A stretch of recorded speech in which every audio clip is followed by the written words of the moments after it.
So the other day I was going through my YouTube spam folder and I came across this video. Lilhed had mentioned about 3 months ago that he was working on a video displaying the different internal drive timings of a stock 5400 RPM hard drive, a 7200 RPM hard drive, a solid-state hybrid drive, and a solid-state drive on both the Xbox One S and Xbox One X. But before you continue on with this video, I highly recommend that you check out Lilhed's video using the link above or the one found in the description. Lilhed does an excellent job narrating the video and the process he used to collect the timing data. This video is only going to examine 3 specific results, so you should watch Lilhed's video just to see firsthand all the timings he collected and the amount of work he put into collecting it.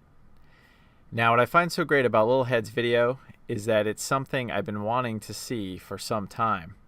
I've wanted to make a similar video myself, but just haven't gotten around to it. And then bam, it already exists. And what's more, the video is great. So again, check it out, then come back here. Alright, welcome back. Let's get started. So the first set of timings we are going to check out are the Xbox One S and Xbox One X system startup times. Upgrading your internal drive is obviously the only way you can improve system startup times. I've gone a step further here by displaying the average Amazon pricing for each drive type, also including the manufacturer model and drive size. The main reason being that while speed and size may be important to your upgrade path solution, it will likely come down to price in the end. Now, in terms of system startup, clearly SSHD drives come out on top in terms of performance and price, which is why the Seagate FireCuda line is what I recommend to most people as a drive type they should purchase. That said, there are a few items to take into consideration for this particular test. First, the test is stopped after all tiles are fully loaded on the Xbox One homepage. The problem with this is that the live tiles actually look to the internet for their content, not the hard drive. And the timer should have been stopped as soon as the background Rise Son of Rome image appears. This likely accounts for why the 7200 RPM hard drive on the Xbox One S loads 7% slower than the 5400 RPM stock drive. Second, the SSHD starts up between 5 to 14% faster than the SSD in this test. As Lilhed points out, the SSHD timings are taken from the 5th system startup to allow for the SSHD to optimize data reads. What this means is the SSD was likely faster in some of the prior SSHD startup timings. Now, I'm not pointing out these issues to discredit Lilhed's findings. On the contrary, what I'm pointing out is that your mileage on timings will likely vary from these. One of the last items I'd like to determine using these findings is as to whether the Xbox One X is using SATA 3 instead of SATA 2. Given the SSHD and SSD timings in particular, we are not seeing a large enough speed difference to believe this is the case if the Xbox One S is in fact using SATA 2. Next, we're going to check out the Fallout 4 level load times. This particular test does a great job displaying the benefits of each drive type and shows a clear advantage to using SSHD or SSD over standard hard disk drives. You can clearly see that in this case, the Xbox One X with an SSD can perform up to 54% faster than a stock drive.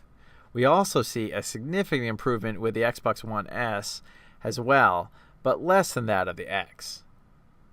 This is the first indication that perhaps the Xbox One X is using SATA 3 instead of SATA 2.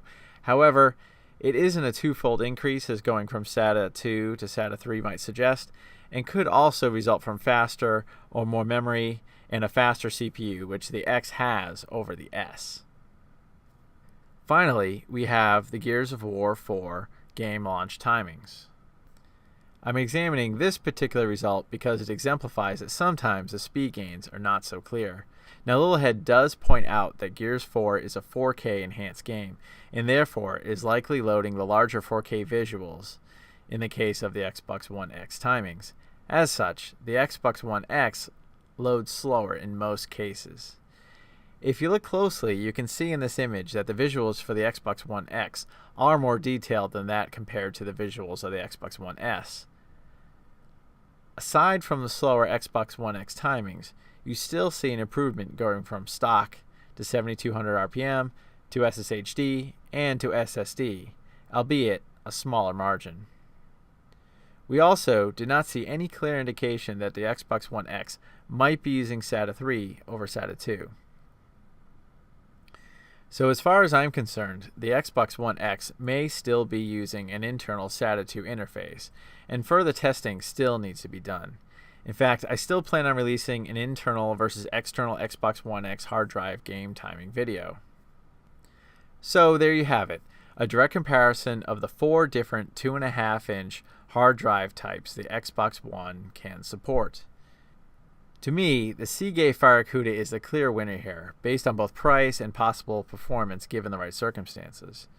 So as always, I hope you were able to get something out of this video, and I'll be back with another video soon. And once again, thank you, lilhed, for your excellent work collecting this information.